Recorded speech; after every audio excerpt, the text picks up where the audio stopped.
आप कल्पना भी नहीं कर सकते कि आपकी आंखों के सामने अभी अभी कैसी तकनीकी क्रांति घटित हुई है, क्योंकि जो चीज पहले असंभव लगती थी और जिसमें घंटों का थकाऊ सफर लगता था, वह अब एक बिजली सी तेज यात्रा में बदल गई है, जो पूरे क्षेत्र की लॉजिस्टिक्स को हमेशा के लिए बदल देगी।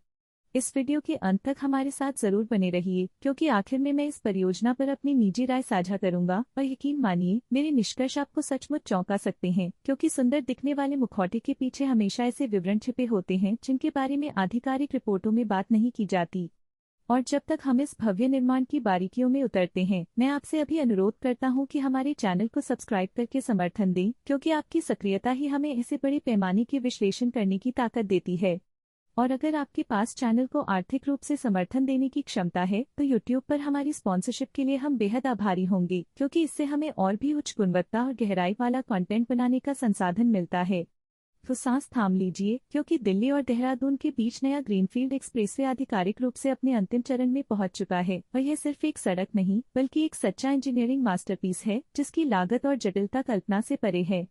सबसे बड़ी सनसनी यह है कि यात्रा का समय घटकर अविश्वसनीय 2.5 घंटे रह गया है, जबकि पहले यही रास्ता ड्राइवरों से लगभग पूरा दिन ले लेता था। लेकिन इंजीनियरों ने समय और दूरी को कैसे मात दी, इस पर हम अभी चर्चा करेंगे। लगभग 210 किलोमीटर लंबा यह भव्य कॉरिडोर केवल डामर की एक पट्टी नहीं है, बल्कि एक अत्यंत जटिल प्रणाली है, जिसमें अनोखे वाइल्ड लाइफ कॉरिडोर, गहरे सुरंगें और कई किलोमीटर लंबे एलिवेटेड हिस्से शामिल हैं। इस अविश्वसनीय यात्रा की शुरुआत सीधे दिल्ली के दिल अक्षरधाम क्षेत्र से होती है, जहां चालक गीता कॉलोनी के पास शुरू होने वाले आधुनिक एलिवेटेड रोड पर चढ़ते हैं, जिससे शहर के ट्रैफिक जाम से पूरी तरह बचते हुए वे लगभग उड़ते हुए महानगर से बाहर निकल जाते हैं। इस परियोजना की कल्पना पर्यावरण अनुकूल और प्रकृति के साथ अधिकतम सामंजस्य में की गई थी। इसी कारण इसे ग्रीनफील्ड कहा जाता है, क्योंकि मार्ग का एक बड़ा हिस्सा उन सुंदर इलाकों से होकर गुजरता है जो पहले तेज यात्रा के लिए सुलभ नहीं थे। इस सदी की इस सबसे चौंकाने वाली निर्माण परियोजना की खास बात यह है कि योजनाकारों ने वन्य जीवों के संरक्षण पर असाधारण ध्यान दिया। जानवरों के लिए विशेष क्रॉसिंग बनाई गई ताकि तेज रफ्तार राजमार्ग जंगल के निवासियों की आवाजाही में बाधा न बने। आक्रामक इंजीनियरिंग दृष्टिकोण के साथ पर्यावरण की इतनी चिंता हमने लंबे समय बाद देखी है, और यह सचमुच प्रभावशाली है। निर्माण कई चरणों में किया गया, और हर चरण में भौगोलिक कठिनाइयों के कारण अविश्वसनीय चुनौतियों का सामना करना पड़ा, खासकर जब सड़क पहाड़ियों की तलहटी के पास पहुंची, जहां आधुनिक सुरंगें बनानी पड़ी। यह परियोजना इंजीनियरों के लिए एक वास्तविक परीक्षा बन गई, क्योंकि उन्हें राजधानी को लोकप्रिय गंतव्य देहरादून से इस तरह जोड़ना था कि मार्ग न केवल तेज हो बल्कि अधिकतम सुरक्षित भी हो। जरा इन आंकड़ों और किए गए कार्य के पैमाने पर गौर कीजिए। इस सड़क का लगभग हर किलोमीटर अव्यवस्था और जाम से छीनकर बनाया गया है। और जब मैं आपको इन तकनीकी विशेषताओं के बारे में बता रहा हूं, तो चैनल को सब्सक्राइब करना और नोटिफिकेशन चालू करना न भूलें, ताकि आप बड़ी खबरों की दुनिया से जुड़ी कोई भी अहम जानकारी न चूकें। स्पॉन्सर के रूप में आपका समर्थन हमें स्वतंत्र जांच करने और ऐसी परियोजनाओं का और भी गहराई से विश्लेषण करने में मदद करता है। अगर आप हमारे काम को महत्व देते हैं, तो स्पॉन्सरशिप का बटन आपके लिए हमेशा खुला है। एक्सप्रेसवे पर लौटते हुए यह उल्लेख करना जरूरी है कि इसका उद्घाटन बहुत जल्द होने की योजना है, क्योंकि मुख्य निर्माण कार्य पूरा हो चुका है और अब केवल अंतिम फिनिशिंग और सुरक्षा प्रणालियों की जांच चल रही है। जो यात्रा पहले नसों और वाहन दोनों के लिए थकाने वाली परीक्षा थी, वह अब एक सुखद सफर बन जाएगी, जहां एलिवेटेड हिस्सों से नज़ारों और समतल सड़कों पर रफ्तार का आनंद लिया जा सकेगा। लेकिन सवाल यह है कि इतनी रफ्तार की असली कीमत क्या है, और क्या भविष्य में हमें इस आराम के लिए बहुत बड़ी कीमत नहीं चुकानी पड़ेगी। हमने ग्रीनफील्ड एक्सप्रेसवे से जुड़े सभी उपलब्ध आंकड़ों का गहराई से अध्ययन किया है, और ऐसे पहलू पाए हैं जो विशेषज्ञों के बीच कई सवाल खड़े करते हैं, और इन्हीं पर मैं अपनी निजी राय वाले हिस्से में बात करूंगा। अभी यह समझना जरूरी है कि भारत का बुनियादी ढांचा एक विशाल छलांग लगा रहा है, और दिल्ली से देहरादून को 2.5 घंटे में जोड़ना केवल इन वैश्विक परिवर्तनों की हिमशैल की नोक है। ऐसे प्रोजेक्ट न केवल सड़कों का नक्शा बदलते हैं, बल्कि पूरे राज्यों की अर्थव्यवस्था को भी बदल देते हैं, जिससे पर्यटन और व्यापार यात्राएं पहले से कहीं अधिक सुलभ हो जाती हैं। इस मार्ग की हर छोटी बड़ी चीज रोशनी से लेकर आपातकालीन संचार प्रणालियों तक वैश्विक मानकों को ध्यान में रखकर डिजाइन की गई है, जो परियोजना की महत्वाकांक्षा को दर्शाती है। हालांकि यह भी नहीं भूलना चाहिए कि इस तरह की किसी भी विशाल निर्माण परियोजना के आसपास हमेशा अफवाहें और अधूरी बातें रहती हैं, जिन्हें हम आपके लिए स्पष्ट करने की कोशिश करते हैं। हमारे साथ बने रहिए, क्योंकि हम इस असाधारण परियोजना का विश्लेषण हर छोटे विवरण तक कर रहे हैं, और आगे आपको हमारी कहानी का सबसे रोमांचक हिस्सा देखने को मिलेगा।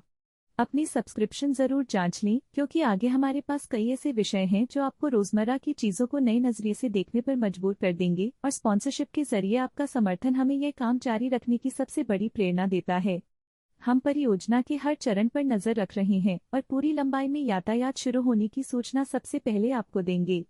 यह एक्सप्रेसवे सड़क निर्माण की एक किंवदंती बन सकता है, लेकिन क्या यह आम लोगों के लिए राहत बनेगा या सिर्फ चुनिंदा लोगों का खिलौना रहेगा? इस सवाल का जवाब हम जल्द ही पाएंगे। मैं एक बार फिर याद दिलाता हूं कि अंत में मैं अपना वह विचार साझा करूंगा जो इन निवेशों की उपयोगिता पर आपकी सोच को उलट सकता है, इसलिए चैनल न बदलें और हमारी विस्तृत रिपोर्ट देखते रहें। और अब, जैसा कि मैंने वादा किया था, इस भव्य परियोजना पर मेरी निजी राय का समय आ गया है। यकीन मानिए, जो मैं अब कहने वाला हूँ वह उन आधिकारिक प्रशंसात्मक रिपोर्टों से काफी अलग हो सकता है जिन्हें आप टीवी पर सुनते आए हैं। पहली नजर में दिल्ली से देहरादून की यात्रा को 2.5 घंटे तक घटा देना मानव प्रतिभा की पूर्ण विजय लगता है, लेकिन अगर हम थोड़ा गहराई में जाएं और गुलाबी चश्मा उतारें तो एक ऐसी तस्वीर सामने आती है जो इस प्रगति की कीमत पर गंभीरता से सोचने पर मजबूर करती है। मेरी गहराई जो आपको चौंका सकती है यह है कि यह एक्सप्रेसवे सिर्फ एक सड़क नहीं बल्कि एक विशाल सामाजिक और पर्यावरणीय प्रयोग है, जिसके परिणाम अनिश्चित हैं और जो दीर्घकाल में जितने फायदे ला सकता है उतनी ही समस्याएं भी पैदा कर सकता है। सबसे पहले आइए पर्यावरणीय पहलू को ईमानदारी से देखें, जिसके बारे में सरकारें ग्रीनफील्ड नाम देकर इतनी खूबसूरत बातें करती हैं। हाँ, जानवरों के लिए कॉरिडोर और एलिवेटेड हिस्से बनाए गए हैं, लेकिन क्या हम सच में यह मान सकते हैं कि इतनी बड़ी दखलंदाजी बिना किसी नुकसान के प्रकृति से गुजर जाएगी? हम जीवित पारिस्थितिकी तंत्रों को एक तेज रफ्तार कंक्रीट दीवार से काट रहे हैं, और कोई भी कृत्रिम क्रॉसिंग उन जंगली प्राणियों के लिए उनके प्राकृतिक आवास का विकल्प नहीं हो सकती, जिसे हमने केवल इसलिए नष्ट किया कि किसी महानगर का पर्यटक अपने होटल तक 1 घंटे जल्दी पहुंच सके। यह ऐसा लगता है मानो हम प्रकृति को छोटी मोटी रियायतें देकर खरीदने की कोशिश कर रहे हों, जबकि खुदाई मशीनों के नीचे अनोखे परिदृश्य नष्ट हो रहे हैं। दूसरा, इस परियोजना की सामाजिक न्याय से जुड़ी बात मुझे बेहद परेशान करती है, क्योंकि ऐसी अत्याधुनिक सड़कें लगभग हमेशा टोल वाली होती हैं और उनका शुल्क अक्सर आम मेहनतकश लोगों की पहुंच से बाहर होता है। नतीजा यह होता है कि वे टूटी फूटी पुरानी सड़कों पर ही हिचकोले खाते रहते हैं, जबकि अमीर तबके के लोग अपनी प्रीमियम कारों में तेजी से निकल जाते हैं। इससे समाज में खाई और गहरी होती है और देश की अवसंरचना चुनिंदा लोगों के लिए बनी एक प्रणाली में बदल जाती है, जहां रफ्तार और आराम भारी कीमत पर बेचे जाते हैं। लेकिन मेरे लिए सबसे चौंकाने वाला मुद्दा सुरक्षा और इतनी रफ्तार पर ड्राइविंग संस्कृति का है। दुर्भाग्य से भारत सख्त ट्रैफिक नियमों के पालन के लिए प्रसिद्ध नहीं है, और ऐसे माहौल में 120 किलोमीटर प्रति घंटे से ज्यादा की रफ्तार से दौड़ने का मौका देना ऐसा है जैसे किसी ऐसे व्यक्ति को भरी हुई बंदूक थमा देना जिसे उसका इस्तेमाल करना नहीं आता। मुझे सच में डर है कि यह एक्सप्रेसवे प्रगति के प्रतीक के बजाय मौत की सड़क बन सकता है, जहां इतनी रफ्तार पर की गई जरा सी गलती भी भयावह हादसे में बदल जाएगी और दुर्घटनाओं के आंकड़े पहले ही महीनों में हमें सहरने पर मजबूर कर देंगे। इसके अलावा एक ही क्षेत्र में अरबों का निवेश यह सोचने पर मजबूर करता है कि क्या यह ज्यादा समझदारी नहीं होती कि इन पैसों को पूरे देश के बुनियादी परिवहन नेटवर्क को सुधारने में लगाया जाता, ताकि हजारों गांवों को कम से कम पक्की सड़कें मिल पाती, न कि सिर्फ 2 बड़े केंद्रों को जोड़ने वाली एक अभिजात सड़क। हम महत्वाकांक्षाओं के स्मारक बना रहे हैं और उन करोड़ों नागरिकों की बुनियादी जरूरतें भूल रहे हैं जो कभी इस ऑटोबान का इस्तेमाल ही नहीं करेंगे। यह मेरी ईमानदार सोच है और मैं समझता हूँ कि बहुत से लोग इससे असहमत हो सकते हैं, क्योंकि प्रगति हमेशा बलिदान मांगती है। लेकिन सवाल यह है कि क्या हम इन बलिदानों को अनंत काल तक देने के लिए तैयार हैं? मैं आपसे अपील करता हूं कि एक बार फिर सोचें कि हम रफ्तार के लिए कितनी बड़ी कीमत चुका रहे हैं, और क्या हम भविष्य की ओर इतनी जल्दी भाग रहे हैं कि पीछे सामान्य समझ और पर्यावरण की चिंता छोड़ रहे हैं। अगर आप मेरी चिंताओं से सहमत हैं या इसके उलट मानते हैं कि मैं बातों को बढ़ा चढ़ाकर पेश कर रहा हूं, तो जरूर टिप्पणियों में लिखें। आपकी राय मेरे लिए बेहद महत्वपूर्ण है। और याद रखें, आपकी सब्सक्रिप्शन और स्पॉन्सरशिप ही वह समर्थन है जो मुझे बिना सेंसर के सच बोलने का अवसर देता है, घटनाओं का विश्लेषण केवल चमकदार मुखौटे से नहीं बल्कि पीछे के आंगन से भी करने का साहस देता है। इस बिंदु तक वीडियो देखने के लिए धन्यवाद, क्योंकि केवल आलोचनात्मक सोच ही हमें इन बड़े बदलावों के असली पैमाने को सही ढंग से समझने में मदद कर सकती है।